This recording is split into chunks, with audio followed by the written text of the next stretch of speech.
News দেখে ডাক্তারের বিরুদ্ধে ব্যবস্থা নিলেন তারেক রহমান। সম্প্রতি এক সংবাদ সম্মেলনে স্বাস্থ্যমন্ত্রী জানান, গত ৪-৩-২৬ তারিখে ২৫০ শয্যা জেলা সদর হাসপাতালের জুনিয়র কনসালটেন্ট শিশু ডাক্তার রাজেশ মজুমদার, যিনি একজন নিয়মিত সরকারি ডাক্তার, তিনি ওই তারিখে সরকারি ডিউটি না করে পার্শ্ববর্তী একটি চেম্বারে রোগী দেখতে গিয়েছিলেন। তিনি নিয়মিতই সেখানে রোগী দেখেন। সেদিন রোগী দেখতে গিয়ে একজন দেশপ্রেমিক সাংবাদিকের ক্যামেরায় ধরা পড়েন।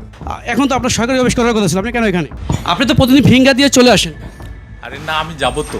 সাংবাদিক ভদ্রভাবে তার সঙ্গে কিছুটা তর্ক বিতর্ক করেন এবং জানতে চান কেন তিনি তার নিয়মিত সরকারি দায়িত্ব রেখে প্রাইভেট প্র্যাকটিস করছেন। এটা কি অনৈতিক নয়? স্বাস্থ্যমন্ত্রী জানান, এই বিষয়টি নিয়ে একটি নিউজ করা হয়েছে এবং সেই ভিডিওটি আমাদের মাননীয় প্রধানমন্ত্রীর দৃষ্টিগোচর হয়েছে। তিনি তৎক্ষণাৎ আমাকে ফোন করেছেন।